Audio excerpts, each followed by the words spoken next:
Hey everyone, Don DeRosa here. Today's question is, let's see, what if something happens to the economy and the property doesn't sell as planned? Well,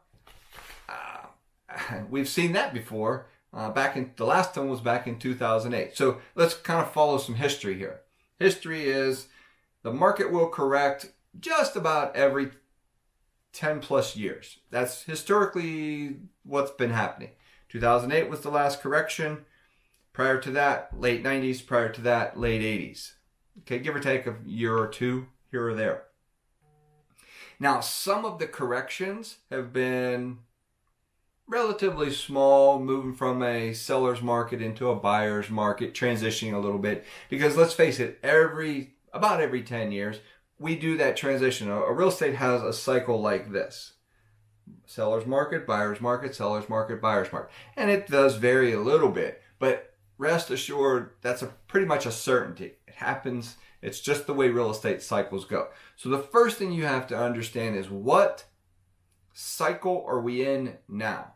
We've been in a seller's market, and if you listen to all the experts out there, myself included, I think we're transitioning into a more of a buyer's market now. Now, to what degree? I don't think we'll get to a 2008 where the sky is falling and lenders are dropping like flies.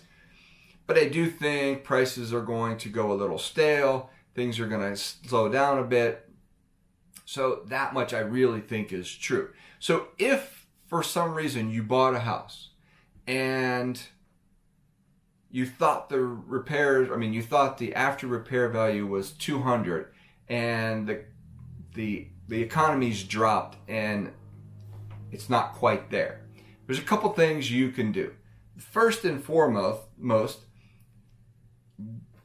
try to work with the lender to see if they'll extend your terms, to see if, if you're upside down, there's a short sale option. There's deed in lieu if you can't continue with it. But before you go to those, what I call drastic measures, you can give the property back to the lender. But before you go to those drastic measures, I think those would be the absolute last resorts. So before you get there, let's talk about what some of the things you could do to help. Because the difference, let's face it, the difference between a good real estate transaction and a bad real estate transaction is nothing more than time. The more time you give a real estate transaction, I don't care how poorly you bought this today, the more time you have under your belt with that piece of real estate, the better that real estate becomes.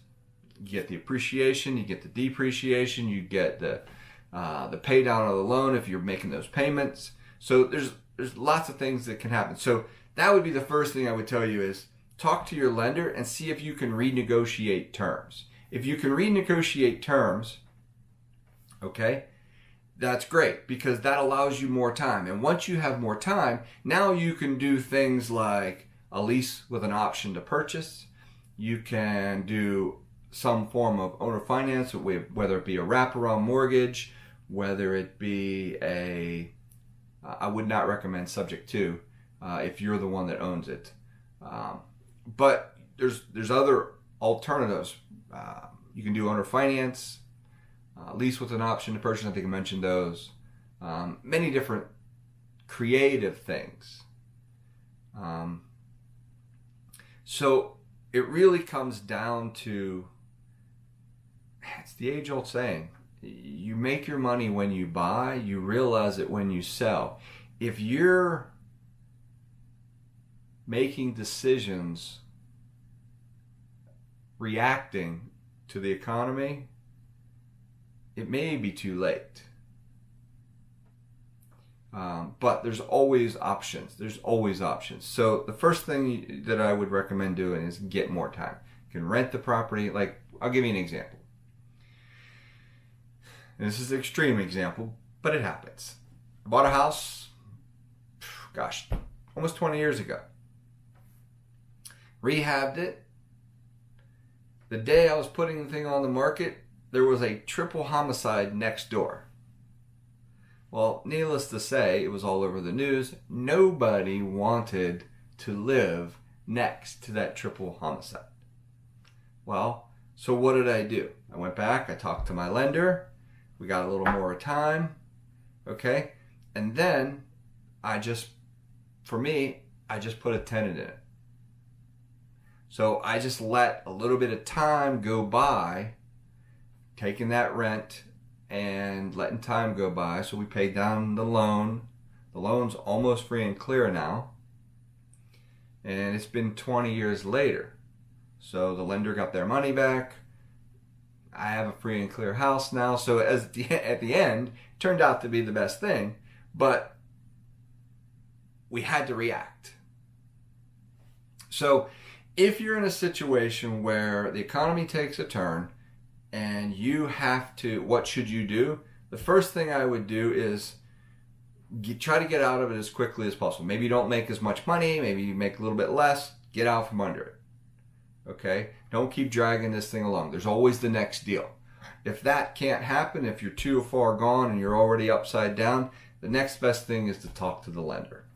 Get the lender to tell them your situation. Don't bury your head in the sand. Just talk to the lender and lay out the facts. And generally speaking, what I found is if you do that, people will generally work with you. So hopefully that kind of clears up something. I hope nobody gets in that situation, but if you do, there's a few tips for you to get out from under it. So until next time, this is Don DeRosa. Oh, by the way, if you're on Facebook, please like the video and leave a comment. If you are on YouTube, if you saw this on YouTube, please hit the subscribe button and the notify so I can keep bringing you videos. And also I want you to put a question down below. Let me know what your questions are. I'm happy to answer them. I'm getting tons of questions, so please feel free. Drop me a question. All right, until next time, this is Don DeRosa saying thank you very much. Have a good day.